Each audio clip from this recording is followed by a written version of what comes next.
He shouldn't be wearing that uniform. His kind used to carry water for real soldiers. That's what retired Lieutenant Colonel Alan Witcom snarled in front of a crowd of stunned tourists, pointing straight at the Black Royal Guard standing post. But what the Guard did next didn't just silence the courtyard, it forced an entire generation to confront the ugliness hidden behind tradition. So, how did he respond? Before we reveal that, press the subscribe button and drop a comment below telling us where in the world you're watching from. Now, without further ado, let's get into it. The autumn wind swept across the cobblestones of St. James's Palace as golden morning light streamed between the ancient stonework.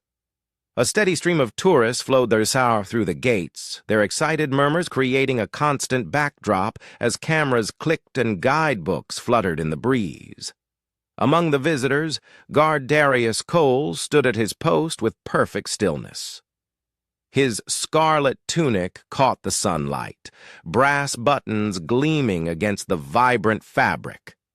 The bearskin cap added to his imposing height, framing his face, strong-featured with a defined jawline, and skin the color of polished mahogany. Born to a mother from Sierra Leone and a British father, Cole's journey to the Royal Guard had been marked by exceptional discipline and determination.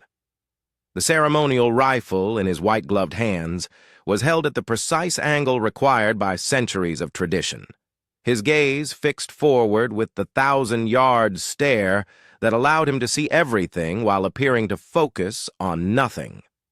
The morning crowd parted almost instinctively around the figure of Alan Witcom as he moved with measured steps through the palace grounds. At 73, he carried himself with the ramrod-straight posture that spoke of decades in military service. His shoulders squared despite the slight stoop that age had imposed upon his frame. His weathered face bore the map of a life spent largely outdoors, deep creases around pale blue eyes that had once commanded respect, and now seemed perpetually narrowed in assessment of a world he increasingly failed to recognize.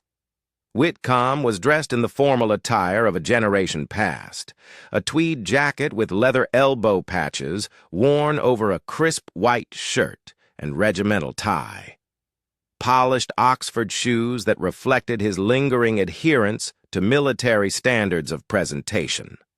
A regimental pin adorned his lapel, identifying him to the knowing eye as a former officer of considerable rank from a traditional British regiment. Magnificent. Simply magnificent, he remarked to a young family as they paused near the entrance. Been coming here for 40 years and the standards never falter. That's proper British tradition for you. A passing guard received Witcom's approving nod. Good man. Straight as a ramrod. Just as it should be. His voice carried the cultivated accent of Britain's upper class, each word precisely enunciated as if still addressing troops on a parade ground. As he rounded the corner toward the main courtyard, Witcom's running commentary on the excellence of the Royal Guards continued, garnering polite smiles from tourists who recognized the harmless enthusiasm of an old military man reliving his glory days. He paused to explain the significance of certain uniform elements to a group of Japanese tourists. His manner was didactic, but engaging. The bearskin cap, you see, dates back to the Battle of Waterloo, a symbol of the defeat of Napoleon's Imperial Guard. We've maintained that tradition for over 200 years. Continuity, you understand? That's what makes Britain great. His impromptu lecture was cut short as his gaze fell upon Guard Darius Cole. Mid-sentence, Witcom's voice faltered, the flow of historical facts stuttering to a halt as his eyes narrowed. The tourists followed his suddenly fixed stare, their expressions shifting from interest to slight confusion at his abrupt silence. "Well, that's certainly different," Witcom finally muttered, his previously animated expression hardening into something altogether less pleasant. The nearby visitors sensed the shift in his demeanor, several exchanging uncomfortable glances as the old officer's posture stiffened further, his hands clenching briefly at his sides before he began moving purposefully toward Cole's position. Witcom circled Darius's post with the deliberate pace of an officer conducting an inspection, his critical gaze traveling from the guard's boots to the top of his bearskin cap. Tourists continued to pose for photographs nearby, though several noticed the unusual scrutiny being applied by the elderly gentleman in tweed. "Standards have certainly changed," Witcom muttered, his voice gradually increasing in volume, as if testing whether his comments might provoke a reaction. "In my day, there were traditions about who could stand guard here. Proper traditions." A young woman with a guidebook frowned slightly, overhearing the comment as she guided her children past. Witcom paid her no mind, continuing his circuit around Darius's position. "The Queen's Guard represents the finest of British heritage," he announced to no one in particular, though his voice carried across the courtyard. "Dating back to 1660, centuries of unbroken lineage and tradition." Darius remained perfectly still, his discipline unshaken, as Witcom moved increasingly closer. The old officer's scrutiny became more pointed, his movements more deliberately invasive of the customary space afforded to guards on duty. "I served with the 5th Regiment for 34 years, Witcom declared, addressing a small group of American tourists who had paused to watch the unusual interaction. "From Aden to Northern Ireland. Back then we understood what it meant to preserve traditions." His gaze returned to Darius, lingering on his face with unmistakable disapproval. "The regiments had standards, proper bloodlines, if you understand my meaning. Men from the right sort of families." An elderly tourist stepped forward, his Australian accent cutting through Witcom's monologue. "Excuse me, sir, but I think we should give the guard his space. It's disrespectful to crowd him." Witcom turned, drawing himself up to his full height. "I was a lieutenant colonel in Her Majesty's Armed Forces, sir. I believe I understand protocol regarding the Royal Guard better than most." His dismissive tone left no room for argument. As he turned back to Darius, "When I led men, we had clear understandings about who could serve in ceremonial positions. Appearances mattered." His emphasis on the word appearances carried unmistakable meaning. "The face of Britain's military tradition should reflect Britain's traditions, wouldn't you agree?" Darius maintained his forward gaze. His discipline was absolute, despite the increasingly uncomfortable atmosphere developing around his post. The muscles in his jaw might have tensed slightly, the only possible reaction to Witcom's provocation, but even this was imperceptible to casual observers. "I suppose times change," Witcom said, with exaggerated resignation. "Though not always for the better. Some traditions shouldn't be diluted." With a final disapproving glance, he stepped back, giving Darius a mock salute that bordered on insulting in its exaggerated motion. "Carry on then, guardsmen, if that's what they're calling it these days." The tourists around them shifted uncomfortably, several moving away from what was becoming an increasingly tense situation, while others lingered, uncertain whether intervention was appropriate. Witcom retreated to a nearby bench, his expression thunderous as he observed the flow of tourists around Darius's post. For several minutes, he appeared to be simply resting, occasionally acknowledging passers-by with a curt nod. But his gaze repeatedly returned to Darius, his disapproval evident in the hard set of his jaw and the drumming of his fingers against his knee. After several minutes, Witcom rose and strode back toward Darius's position, his restraint visibly abandoned. "You know," he announced loudly, my grandfather served in the colonial service in West Africa. Had dozens of men under his command who looked rather like you." The deliberate emphasis made his meaning unmistakable. "They were servants, of course, knew their proper place." A ripple of discomfort spread through the gathering tourists. Another mom guided her child away while others watched with concern.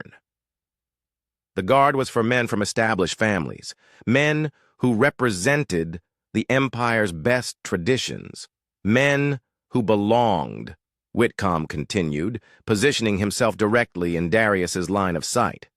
A tourist stepped forward. "Sir, that's extremely inappropriate. You need to stop."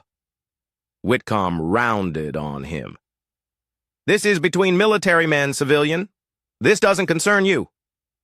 "It concerns anyone who doesn't want to hear that kind of talk in public," the man replied firmly. Several tourists murmured in agreement, forming a loose semicircle around the confrontation. Witcom surveyed them with contempt. "Modern sensibilities?" he scoffed. "You've forgotten what made Britain great. When I commanded men in Aden, we understood the proper hierarchy. Men like him." He gestured dismissively toward Darius. "Served under proper British officers. They didn't stand guard over our royal traditions." He turned back to Darius, stepping closer than protocol allowed. "I'd like to know who made the decision to place you here. What commanding officer thought this was appropriate?" "The Guard regiments have centuries of tradition, specific traditions about who could serve." Witcom's voice rose as his frustration at Darius's continued non-response grew. "I earned my commission at Sandhurst, when standards still meant something. 34 years, serving Queen and country. I was decorated twice for valor in combat operations you couldn't begin to understand." He leaned slightly forward, examining Darius's uniform insignia. "Staff sergeant, is it? In my day, you'd never have received a stripe, let alone stood post at the palace. Your kind were assigned appropriate duties, cooking, carrying, cleaning, not representing the crown." The semicircle of concerned tourists had grown, many recording the incident on their phones, while others looked around for security personnel. Palace staff had noticed the disturbance and were conferring nearby, clearly monitoring the situation while assessing the appropriate response to a confrontation involving an elderly former officer. "The Empire was built on order," Witcom declared, shifting from personal attack to historical lecture. "Everyone in their proper station. The moment we forgot that, everything began to crumble. And now look. They've even changed the Guard to suit modern politics." Witcom stepped directly into Darius's personal space, close enough that his breath was visible as small puffs of condensation in the cool autumn air between them. His voice dropped to a menacing whisper, though still audible to the nearest onlookers. "Stand aside, guardsmen. That's an order from a superior officer." The command was delivered with the absolute expectation of compliance, as if decades of retirement had done nothing to diminish his authority. "You have no business wearing that uniform or standing at this post." Darius remained motionless, his training holding firm despite the unprecedented provocation. The only sign of his awareness was a slight adjustment in his breathing, controlled and measured, the technique of a soldier managing stress in a combat situation. I said, "Stand aside." Witcom's voice rose sharply, drawing the attention of tourists across the courtyard. "Your presence here is an insult to every man who properly served before you. Your ancestors would have been carrying water for real soldiers, not pretending to be one." He circled Darius again, his assessment deliberately degrading. "Look at him, everyone. This is what happens when tradition falls to political correctness. A costume on someone who doesn't understand what it represents." Several palace security personnel had begun moving toward the confrontation. Their approach was measured but purposeful. Sensing their advance, Witcom escalated further, determined to provoke a response before intervention could occur. "My grandfather owned men like you in Sierra Leone," he stated, his wild guess at Darius's heritage, revealing both his prejudice and ignorance. "They worked his plantation and knew their place in the world. They certainly didn't stand guard at the palace." An elderly woman gasped audibly at the comment, while a young British Asian man stepped forward only to be restrained by his companion, who whispered something about not making it worse. "I commanded real British soldiers," Witcom continued, his complexion reddening with each unanswered provocation. "Men from proper families with military histories going back generations." "What's your lineage, boy? Cotton pickers? Tribal warriors? Certainly not soldiers of the crown." The security personnel had nearly reached them when Witcom, in a final desperate attempt to provoke a response, drew himself up and deliberately spat on the ground directly beside Darius's immaculately polished boot. The action was so unexpected, so contrary to the military bearing Witcom had otherwise displayed, that the crowd collectively gasped. "That's what I think of your service," he declared, loud enough for everyone in the vicinity to hear. "An insult to the uniform, a mockery of tradition. Stand down and remove yourself from this post. That's a direct order." For several seconds, the tableau held. Witcom's aging frame vibrating with indignation, Darius maintaining his ceremonial position with perfect discipline, the crowd and security personnel frozen in the moment of transgression. The courtyard seemed suspended in time, the weight of centuries of tradition and decades of prejudice hanging in the air between the two men. Then, with a precision that spoke of thousands of hours of drill practice, Darius Cole moved. The movement was not a flinch or startled reaction, but the deliberate, controlled shift of a soldier making a conscious decision. His head turned exactly 90 degrees to face Witcom directly. The movement was so precise, it seemed mechanical rather than human. "Sir," Darius spoke, his voice carrying the measured authority of command despite its respectful address. "I believe we need to have a word.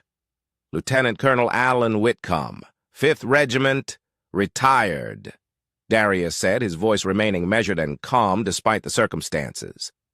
"Distinguished Service Order for actions at Mirbat in 1972. Military Cross from operations in Aden in 1967. You served under Colonel William Harrington during the Cyprus emergency and were commended for leadership during the evacuation of British nationals from Aden." Witcom's eyes widened slightly, clearly surprised by the detailed knowledge of his service record. "My father, Sergeant James Cole, served under your command in Aden," Darius continued, his stance now precisely at parade rest, respectful but unintimidated. "He spoke of your tactical acumen during the Al-Mansoura engagement, said you were a brilliant strategist, if somewhat rigid in your thinking." The revelation visibly shook Witcom, his certainty momentarily faltering as he processed the unexpected connection. My heritage, since you've taken such interest, is indeed Sierra Leonean on my mother's side. My maternal grandfather, Daniel Touay, served in the Royal West African Frontier Force during the Second World War, fighting alongside British troops in Burma against the Japanese. He was awarded the Distinguished Conduct Medal for actions that saved the lives of 3 British officers when their position was overrun. Darius's voice remained calm, neither defensive nor accusatory. My father met my mother while stationed in Freetown after his service under your command. I was born in Portsmouth, attended the Royal Military Academy at Sandhurst, just as you did, sir, and served 2 tours in the Balkans before selection for ceremonial duty.